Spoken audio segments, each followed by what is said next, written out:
Hello. Thank you all for coming tonight. My name is Patrick Marks, and I run the Green Arcade bookstore across the street. Thank you. And I am hoping that if you've never been to the store and you just came to this event, that you will mosey right catty corner across the fabulous venue known as Market Street. We actually love being in this little nexus here. I want to thank Robin McCroskey-Azevedo, right over there, for hosting us tonight and letting us use this amazing space. It used to be an active factory manufacturer, a mattress manufactory, which has now since moved to the Central Valley. Also, her grandfather built this building in 1928, and it's still here. I also want to thank Rebecca Solnit for coming tonight to introduce, and also because Rebecca was our first Green Arcade event up here for her fantastic book, which actually the journalist Heather Smith worked on that, on the Infinite City San Francisco Atlas, and we do have copies over there at the long table. I'd also like to respectfully acknowledge that we are in San Francisco, based in Yelamu, the traditional unceded lands of the Ohlone people, and we pay our respect to elders both past and present. Also, there are restrooms over here, exits there and there, and there was a little bit of this is great news, in that the book, Sabrina Imbler's book, is being reprinted already, and the first printing is gone. So that is fantastic. Congratulations on a first book. So the copies that we have over here are the copies that we have, and I think Little Brown and through Hachette will be eventually having it available, I think even right at the beginning of the new year. So Rebecca Solnit, I guess you might say she had a varied literary career. She's still going on, and she's a writer, historian, activist, written over 20 books on various themes: feminism, Western indigenous history, popular power, social change, insurrection, wandering, walking, hope and disaster, and then most recently Orwell's Roses, which we have over here, and a couple of really great little fairy tale books that are being retold. And they are just fantastic, and I actually have those over there as well. And then Sabrina will be reading it also in conversation with the fabulous Heather Smith, who is right over there. Yeah. And she is a journalist. She writes about nature, about queer stuff, technology, and she is now the science editor at Sierra Magazine. So that's like kind of groovy. So we do have that book. We also have the first chapbook that was made by Sabrina, and they have had various fellowships and been writing a long time, and it's called Dyke Geology. And the book is just so amazing, I have to say. It's extremely moving and fun and deep. Of course, the ocean, it's about the ocean a lot, which is very deep. But I also just wanted to let you know that we were thinking, just because there's so much of the sea involved, that I brought, and actually David Lichvager is here tonight, and he has this amazing book, Octopus, Seahorse, Jellyfish, and we have copies of that, and he'd be glad to sign them as well afterwards. So without further ado, Rebecca Solnit, thank you.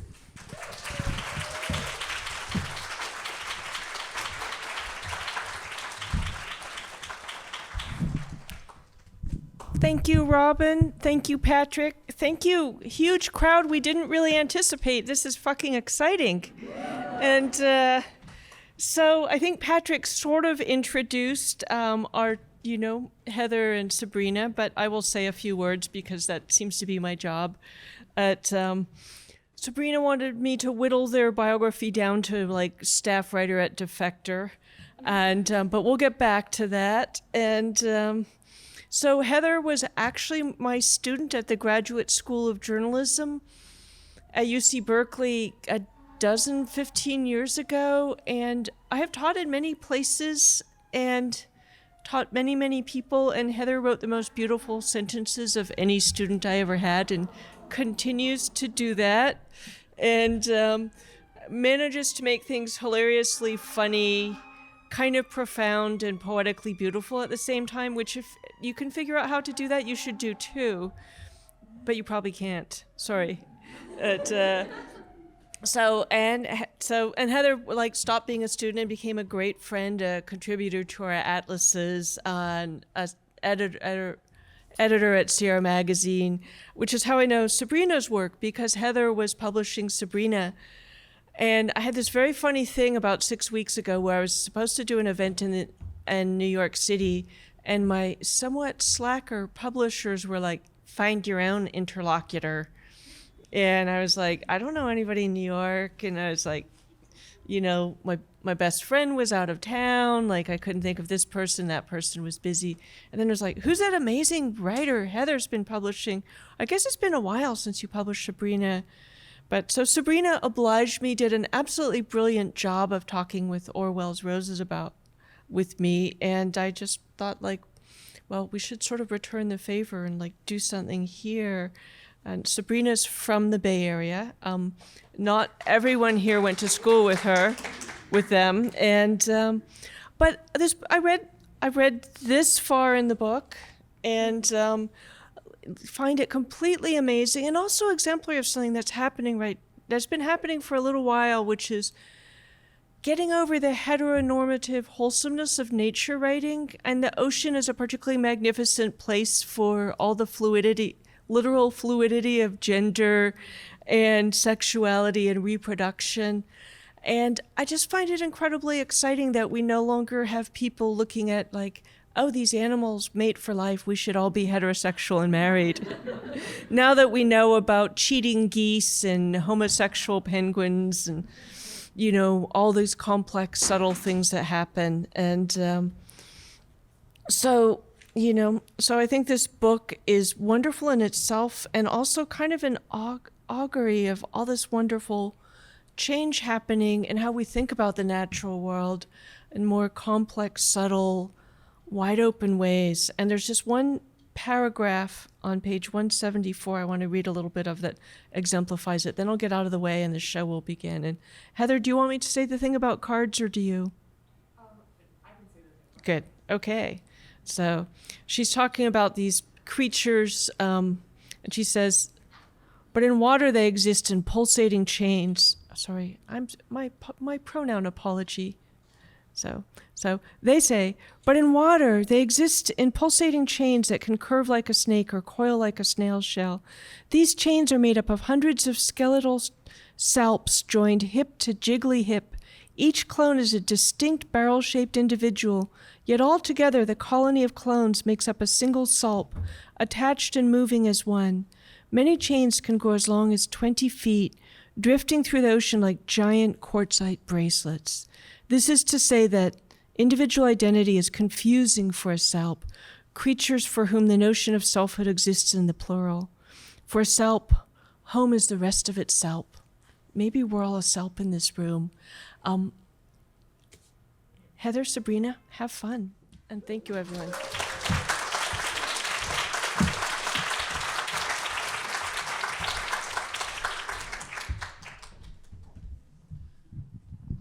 So the cards thing is that we're going to be passing out cards to get questions.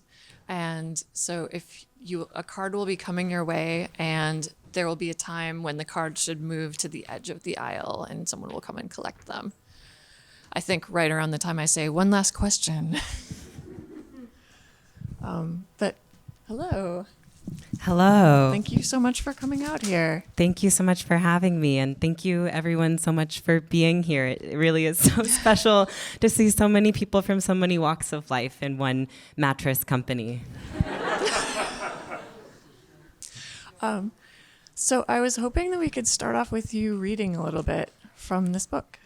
Yeah, so I was going to read, thank you, Heather, for suggesting I read from the first chapter of the book is about goldfish, which are not a sea creature. I apologize, it really is like 9 sea creatures in this book, but this is the essay that's about the Bay Area.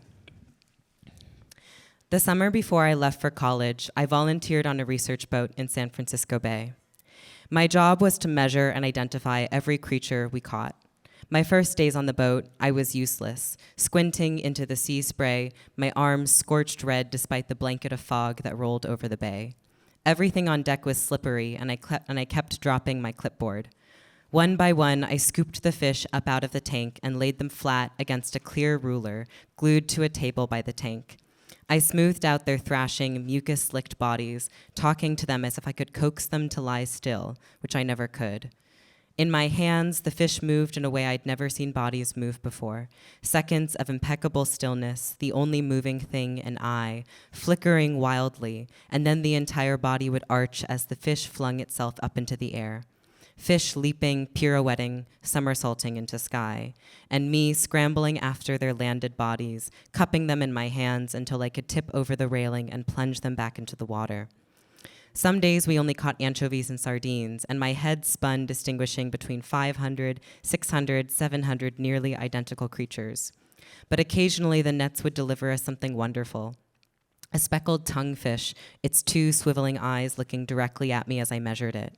California bat rays, wings flapping toward the rim of the tank as if they knew what flight was and wanted to try it. Once, we caught 2 baby leopard sharks, and I learned how to hold one, my left hand wrapped around the tail and my right cupping the spot below its small, jagged mouth. The shark wriggled, snake-like, but I held it firm and fast until it was time to let it go. Because the bay is an estuary, we caught fish that could live in brackish water. Starry flounders, chameleon gobies, staghorn sculpins that prickled their spines and jabbed you if you held them too tight. Someone once caught a white sturgeon, its skin the color of a pearl and its body more than 100 pounds. After I measured each fish, it was my job to throw them overboard. At first, I flung them off the side of the boat and turned around before I saw them splash. I imagined the cooling feel of the water against their scales, the rush of oxygen to their gills, disorientation for a moment, and then relief.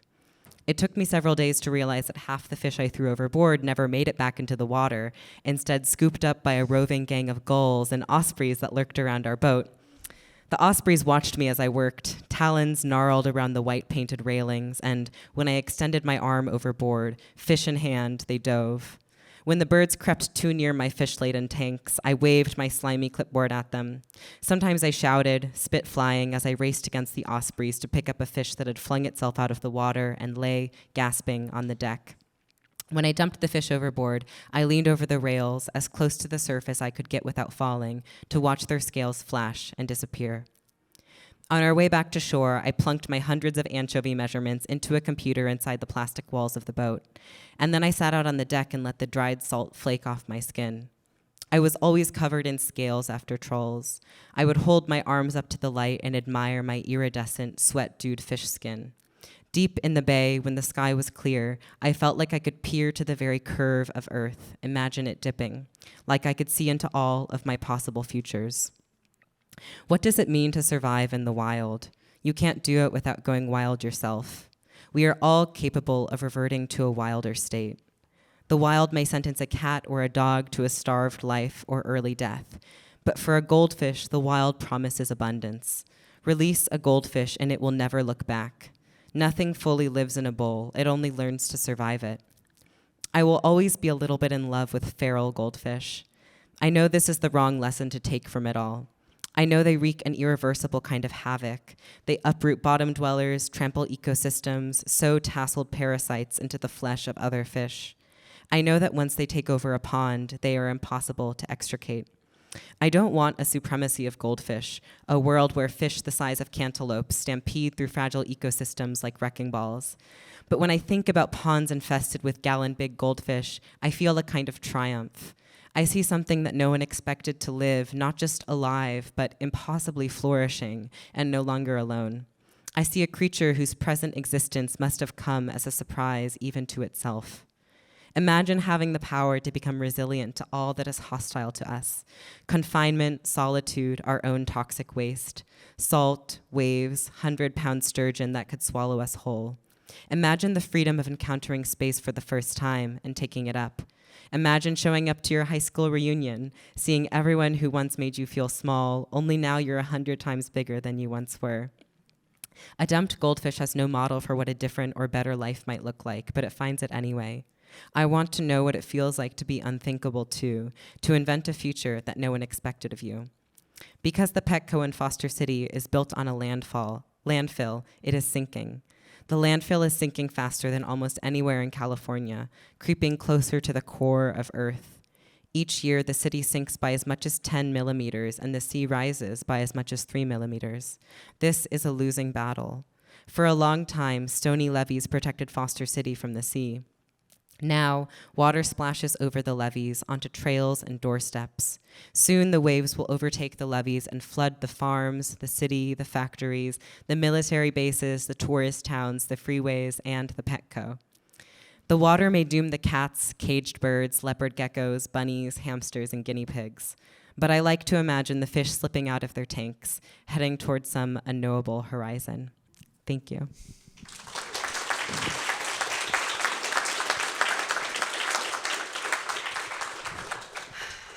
Thank you. I have never read anything like this book before. Could you tell us a little bit about how it came to be?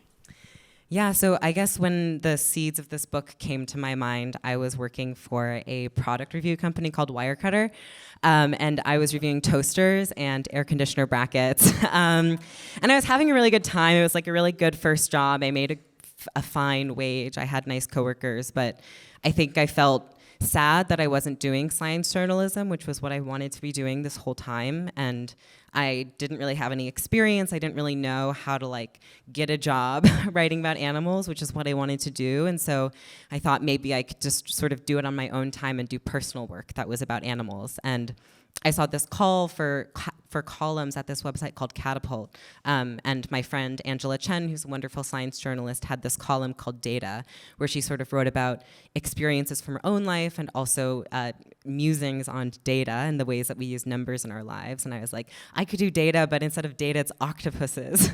And I had this job that I had while I was an intern at Audubon, and I was making $10 an hour, but I wanted to go out in New York, so I got this second job where I was writing clickbait for a nonprofit about the ocean, and I would write things like, "You'll never guess where this seal found itself," and it was like a farm. Or "You'll never believe how this handicapped goldfish got a new lease on life," and it's like its owner made it a sling so it could swim without a fin. And I was just writing these stories for $50 a story. And I would often come across stories about these creatures that in the ocean that I just wanted to write about in a more meaningful way. And one of those was this deep sea octopus of the species Granuletini boreopacifica. And this octopus was recorded brooding its eggs for 4.5 years, which is when the octopus sits on its eggs and doesn't eat. And I was so moved by this story of this mother octopus, because after a mother octopus broods her eggs, she dies. And I wrote my little clickbait version of it, but it sort of stuck with me. And so that was the first entry in my column about sea creatures and the first model that I had for how I could tell my life alongside the sea creatures. What about this particular chapter? Did you know when you started it how much time goldfish spend drinking their own pee? Goldfish do spend a lot of time in their pee. They pee so much. And I knew this because I had a goldfish when I was in high school. It was a part of a science experiment in class, and then they were like, anyone who wants to take a goldfish can just take one. And I was like, I will take the goldfish. And then I kept it in a bowl, and I knew deep down that it was sad in some way. It just like was this one goldfish in a bowl. And so I like Googled like, what does a goldfish need to be happy? And it was like a 30-gallon tank. And I was like, I don't have that. And so then I asked my dad to drive me to the Japanese tea garden in San Mateo, and I released my goldfish Quincy. I hope that's not illegal. No one tell. But I think even then I was like, what a goldfish needs is like a 30-gallon tank. And like, that is what it deserves. And I'm not going to have a goldfish again until I can give it those conditions. But then once I started writing the story, which was at first just a story about my experience in high school and sort of not seeing a lot of models for perhaps the life that I wanted to lead and not realizing like I was queer for a very long time, that's when I learned about feral goldfish, which are goldfish that are just released in rivers and lakes and just grow to the size of like milk jugs. And I was like, wow, like this is the most amazing thing I've ever learned about. And also like my own bias, clearly, like I thought that the best life a goldfish could aspire to was like being in a 30-gallon tank. And it's like, no, the goldfish wants to be in a fucking river. It wants to be swimming with its kind. And so it was something I learned during the writing. I really hope this is what happened for Quincy. I've checked the San Mateo Tea Garden. I haven't seen him, so I like to think he's in the Pacific Ocean, taking on a shark. So there's another story in actually the chapter that Rebecca read from, where you are at Reese Beach and there are these like mysterious disco blobs that are everywhere, and you go on this quest to discover what they are, where they're coming from, and well into this quest, you meet this guy named Ranger Dave, who tells you that actually you should not be seeking the blobs, and instead you should be writing about this dead whale that Ranger Dave thinks is the most interesting thing that ever happened. And so I'm wondering, is this a metaphor in any way for your overall life as a science journalist? And also, how did you actually find out that they were SELPs, as Rebecca mentioned? That's a wonderful question. One of the essays is about me at Reese Beach, which is the queer beach in New York, and being. I went there one September, and there were all of these like strange, like boba-shaped, clear, gelatinous blobs, and I was like, "This is amazing!" And it was so surreal because this beach is like a beach where queer people go to be themselves, to have fun, to like drink a lot of tequila, and here they were, like these hot gay people doing citizen science, being like, this is fish eggs, or like, these are baby jellyfish. And I was like, I feel so bad that I do not know the answer to this. And then several years passed, and then it was the pandemic, and I had to write my book, which was really hard to do. And I remembered this experience, and I remembered seeing those blobs and like swimming with them in the ocean and how special that was. And so then I was like, I'll email the people who would know what these blobs are, like Ranger Dave of Jamaica Bay Wildlife Refuge Center. And Ranger Dave emailed me back to say, and like I had done some Googling. I was like, clear gelatinous blobs, like dime-sized, New York, like Atlantic Ocean. And I thought that they were SELPs, which are these creatures, as Rebecca read, are both colonial and individual. So one SELP is both a chain of clones and also a single SELP, which is amazing. And I was like, what a cool metaphor for like queer community. And Ranger Dave was like, I don't think they're SELPs. Like, I think they're comb jellies. And I was like, that's not what I want to write about. But I think I was thinking about queer history, the queer history of Reese, and how like sometimes I think speculation and fabulation in history can be a way of, recognizing like real queer histories that might not have been recorded by like the New York Times, but like certainly did exist. And so I wanted to write about them as if they were SELPs and to try to understand SELPs. And then like last year, after I had like written this whole essay where I like decide to call them SELPs, I was taking this queer surfing lesson, not at Reese, but at another beach in the Rockaways. And I had just surfed for the first time, and it was like this amazing experience. I didn't think that I could surf, but I stood up like every single time, and I like waved to everyone. I don't know if they waved back, but I was having an amazing time. And then after I like finished surfing, I walked along the shore, and for the first time in 3 years, I saw the blobs, and they were the same blobs. It was like but the size of boba with a tiny like little circle inside, and I was losing my mind. And so I picked up the blobs and I like ran back to the tent and I showed my partner T and like all these other people who were at the Queer Surf Club, and I was like, the blobs, they're here. And then one of the people who organizes this Queer Surf Club, his name is Momo, they just looked at me and they were like, those are salps. And I was like, ah! I just lost my mind. And I was like, of course, this whole time, like, the answer was with a gay person and not like Ranger Dave of the Jamaica Bay Wildlife Refuge.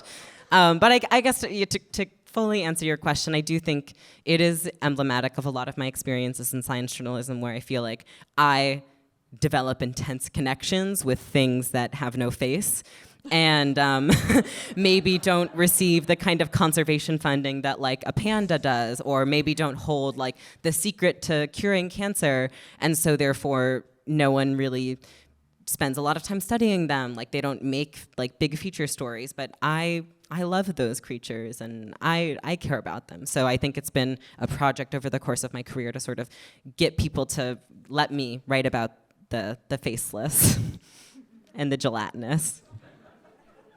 I'm so glad that you had this moment of vindication. It was really special.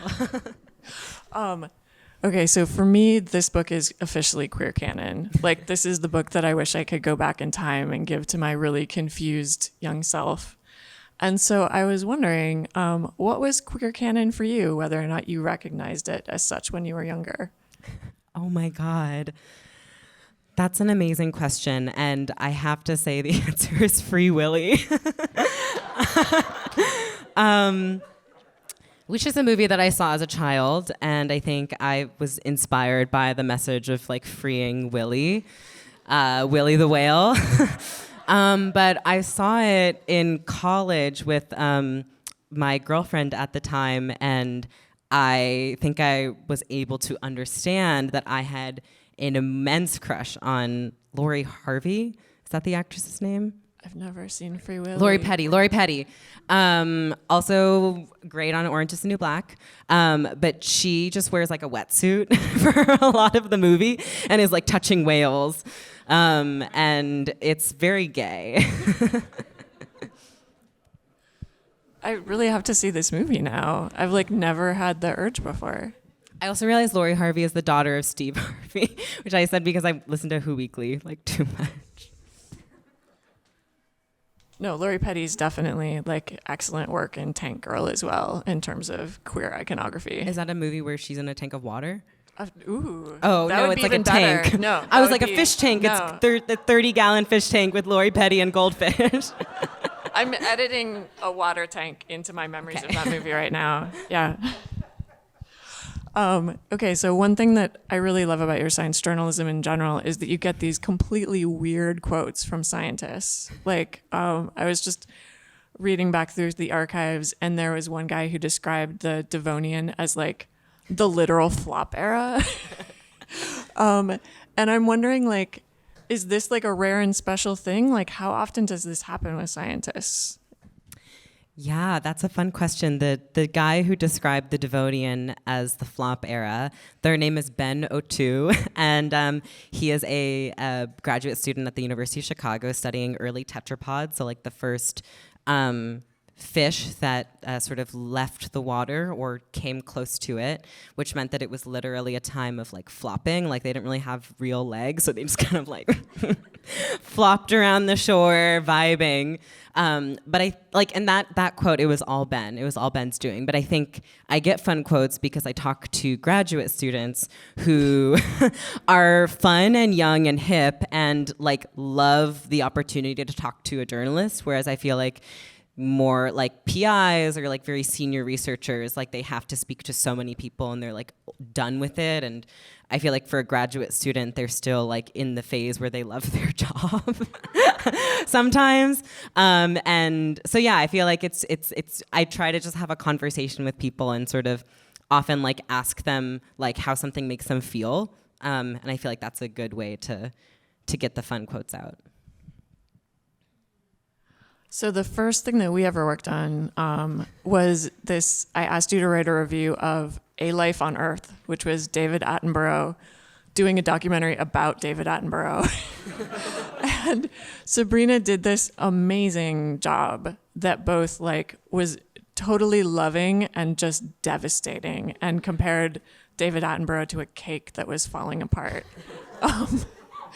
And I think part of like the devastating part is just that you were writing so honestly about climate change and biodiversity loss, but you were also being incredibly funny at the same time. And I feel like that's something that very few writers ever pull off, because it's such emotionally tough territory to go through. And so I was wondering if you have any advice on navigating this as somebody who does it a lot. That's a really good question. I mean, I think in the process of writing this book, like a lot of the creatures that I write about are endangered or have, their populations have been greatly reduced to what they were when like Western civilization didn't just wreck the oceans. And so there was a lot of, I guess, like, it was often very sad to do the research of this book. It was both like sad and full of wonder at the same time, which I feel like are two emotions that I often hold in twain when I'm doing my work. Like, at my job at Defector, which is a worker-owned company, everyone should subscribe.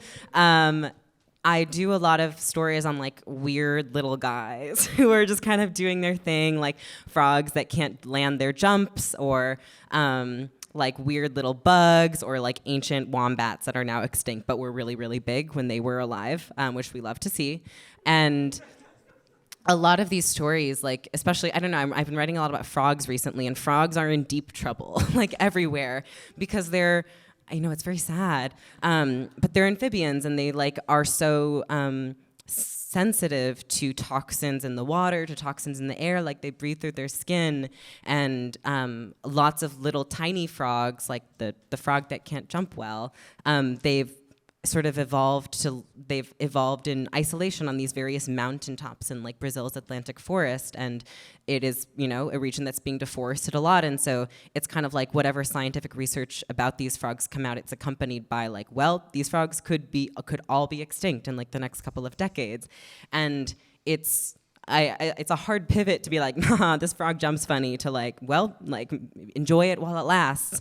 But I feel like it is important to tell these two parts of the same story like together, because it both like, I hope, encourages people to appreciate the frog and like really recognize like there are all these amazing creatures all around us on Earth, like just doing their own thing, and their thing is so strange, and like it is a joy and an honor to learn about what they do.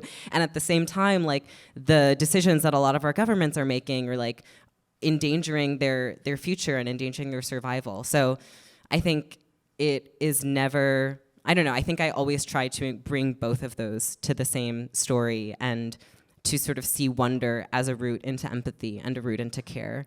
And that wonder can also be like, this frog looks stupid.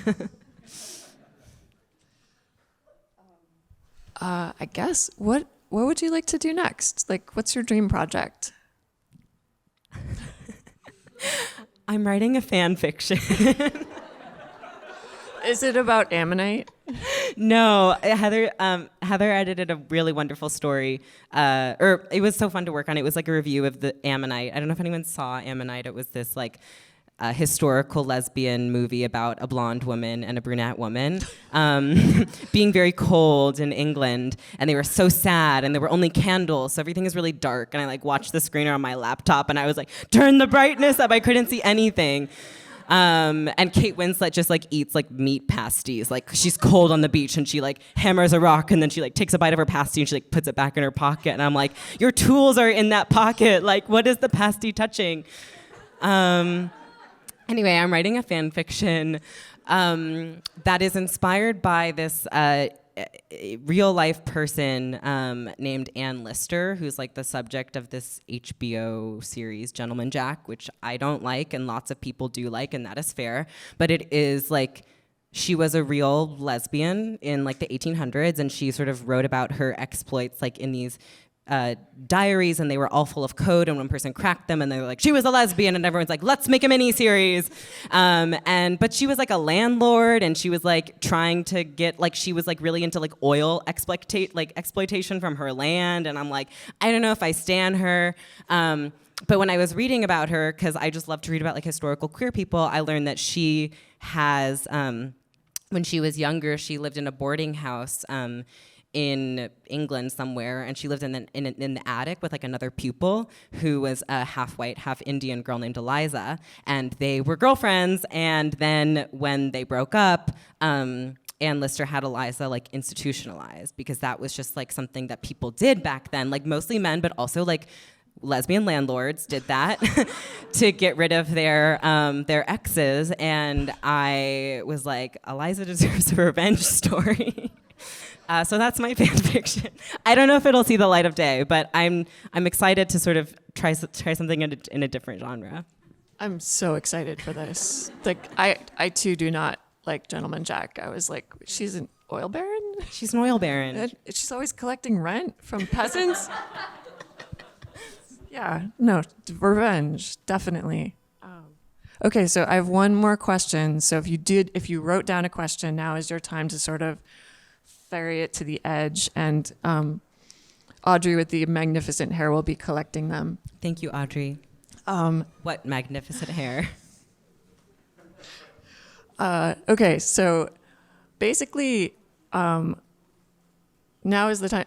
Are there any sea creatures that did not make it into your book that you would like to give a shout out to at this moment? Thank you for that question. Yes.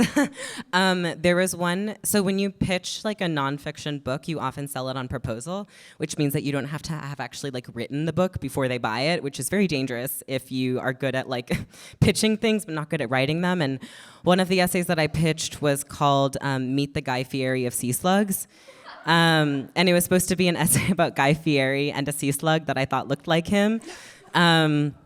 It's called Genalis fuscus. Everyone should Google it. But it's like a clear sea slug, and then it has these like little kind of like spikes, like soft spikes on its back, and each of the spike it crowns in this little like white stripe and then a yellow stripe. And when I saw that, I was like, frosted tips. Like this sea slug has frosted tips. And then when I tried to write the essay, there wasn't really much beyond the connection that I thought that the sea slug looked like Guy Fieri. So we scrapped it. But sea slugs are one of my favorite creatures. They're so beautiful and toxic, and there's so many of them in the tide pools around the bay, if anyone is into tide pooling. And I love that they steal their stinging cells from the things that they eat. I think that they're very resourceful, and I respect that. Excellent.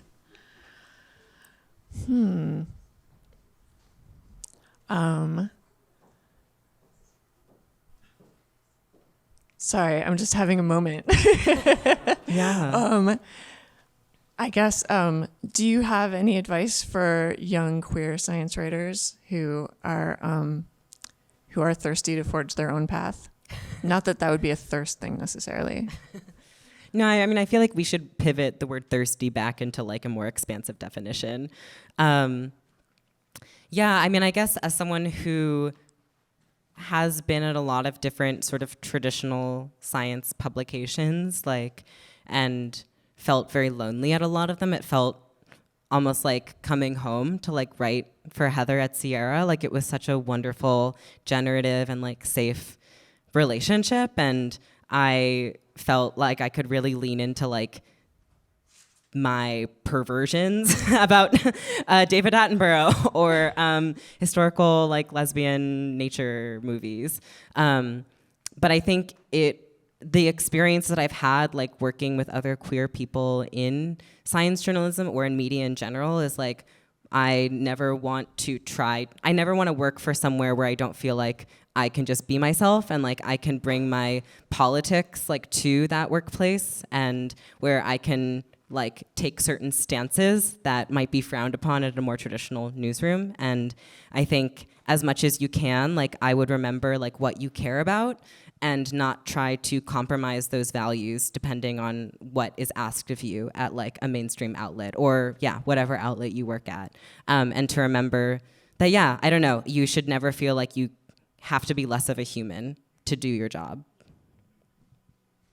I will say that when that Ammonite essay came in, I was like, will this make it through? Like, I just kind of played it cool. Oh, perfect. Can I? Yeah, I think the last like paragraph of the Ammonite essay was like 2 Ammonites who I made lesbians who were like kissing. All right. Okay. Oh, which sea creature is the most queer in your opinion?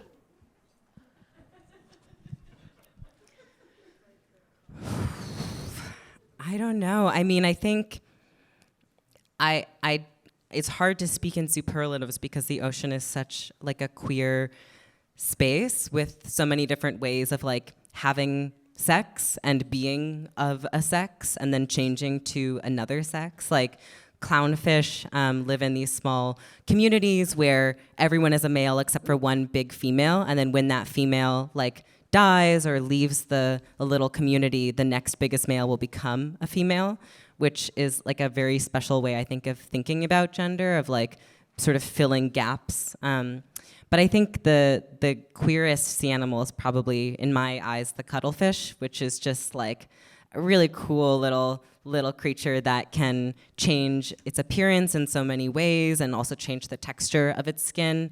And I guess in writing the book, I read a lot of science coverage about cuttlefish that would talk about sort of like a male cuttlefish's ability to take on like a female cuttlefish appearance as like devious cuttlefish, like Dawn's drag disguise to secure mate.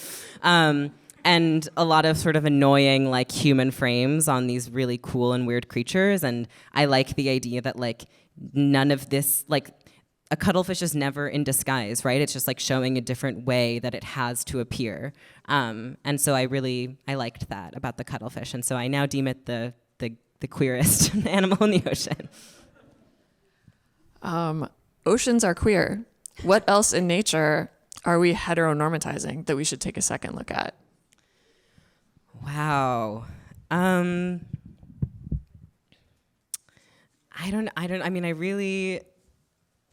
I think my answer to this is that you should read the book Evolution's Rainbow by Joan Roughgarden, which will list like every queer animal in much better detail than I could ever give. But bonobos. Why did you decide to pursue science writing instead of becoming a scientist and/or a scientist/science writer? Wow. Well, I can't do math. Really, I just can't do it. So I never really thought about being a scientist beyond like wanting to be a marine biologist, as a child. And I like being a science writer because I guess you just get to learn about so many different creatures, but you don't actually have to like analyze data. You just get to talk to people and like learn about a bug, and then the next week you're learning about like a cool turtle. I'm sorry if you hope for a deeper answer, but I can't do math. We have a technique answer, question. If you get writer's block, what do you do to get unstuck? That's a great question. I eat a snack. I think one of my favorite things to do is watch the National Oceanic Atmospheric Administration's live stream of the Okeanos Explorer, which is like a deep sea ROV that will just go into the deep sea, and then they'll live stream like what the ROV is seeing, and there will be scientists like commentating on top of it. And it almost feels like ASMR, but like science ASMR, because you can just sort of play it in the background, and they'll be like, oh, a jellyfish, zoom in, about 10 centimeters. What do you think that is? Globulella. And it's just like, I don't know, it's like you never know what you're gonna see. There's always something new to encounter. They're so relaxed, and I think sometimes I use this as writer's block. Sometimes I use this like to find a new idea. But I feel like just watching like a live stream of scientists shooting the shit, I feel like is really helpful. If we love your work, who else and what else should we check out? Insert product recs here. Yeah, that's a great question. So a book that I do absolutely want to recommend is a book called Voice of the Fish by Lars Horn, which came out in June with Grey Wolf, and it is a memoir of transition and the body told through fish. And when I heard that it was coming out, I was like, no. But it's a very different book, and it's also a lot about like antiquity, and Lars is British, so there's like Britishisms. And it's a very, I would say, like beautiful, critical, and rigorous look at like the body and ability and fish like in mythology. So if you like this or are interested in this, you'll probably love that. And then also Undrowned by Alexis Pauline Gumbs. The full title is Undrowned: Black Feminist Lessons for Marine Mammals. And it's like this gorgeous guidebook about lessons in activism and feminism and like care for yourself told through the ways that different marine mammals survive and thrive on the ocean. It's really beautiful. And so what do you think is the most moving experience you've had while doing science journalism? Wow.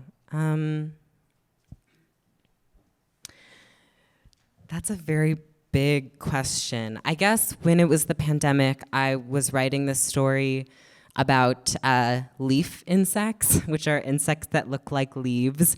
And there was this study that came out that basically found that an insect that looked like a stick that people thought was one species, and an insect that looked like a leaf that people thought were another species were actually the same species. And it was just like the male was the stick and the female was the leaf.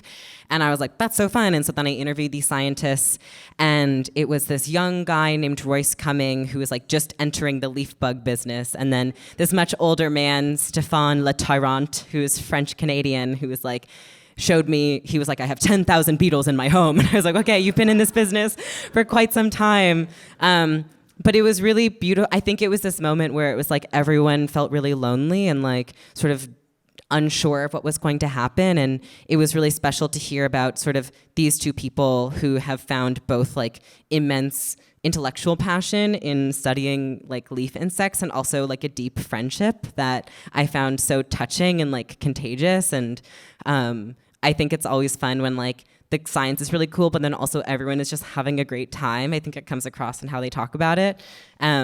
And I don't know, I think a lot of the stories that I wrote during the pandemic when I was just like in my New York apartment and like really feeling so far away from like the natural world and the ocean and creatures, just like being able to talk with people and like see them, like have them show me like a preserved parasitic worm from the deep sea, like that they have on their desk, like put it up to the zoom and I'm like, nice, like that was really moving.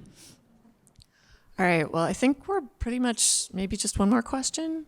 Yeah? Sure. Okay, so we've got a couple technique questions. Maybe, did you start most often with the sea creature or yourself? It really varied on the essay. So some essays, like the octopus essay, I first learned about the octopus and I was like, I have to find a way to write about this. And then I sort of searched inward for like, why do I feel so connected to this? And like, how can I look into that to find maybe what the essay is about? There were essays like the Salp essay at Reese where I found a creature in a space that was sort of in conversation with that creature. And then there were other essays where, like for one of the essays, I knew that I wanted to write about queer nightlife and queer like clubbing that I really found refuge in a time like right after Trump got elected and I'd moved to a new city and I felt really alone and scared and like so far away from like people who really nourished me. And so then I was like, what's a creature that looks gay? And then I found this crab that lives in the deep sea called the Yeti crab, which has these big claws that sort of, I thought at the time looked like feather boas. And I was like, that's a gay crab. Maybe this will be my like cipher into writing about queer nightlife. And then I guess the more I wrote about it, the more I was like, wow, like this crab lives in like oases in hydrothermal vents at the bottom of the ocean, which are just like oases of warmth and life and community, like in what is otherwise like barren, like freezing temperatures. And I was like, that reminds me a lot of like finding the one like gay bar in like a city and like going there every weekend, like, and just like knowing that that is like the space that feels like home and the space that feels safe. And then I learned that there was this one species of Yeti crab that actually like dances to farm its own bacterial meadows on its claws. It just like waves its little claws back and forth in the heat of the hydrothermal vents, and then it like farms bacteria, then it eats the bacteria off its claws. And I was like, this crab is literally dancing, like in my essay about queer nightlife, like I'm a genius. So yeah, I wish there was like a plan, but they just sort of came naturally. All right. Well, thank you so much. This has just been such a wonderful conversation. Thank you so much, Heather and Rebecca and Patrick.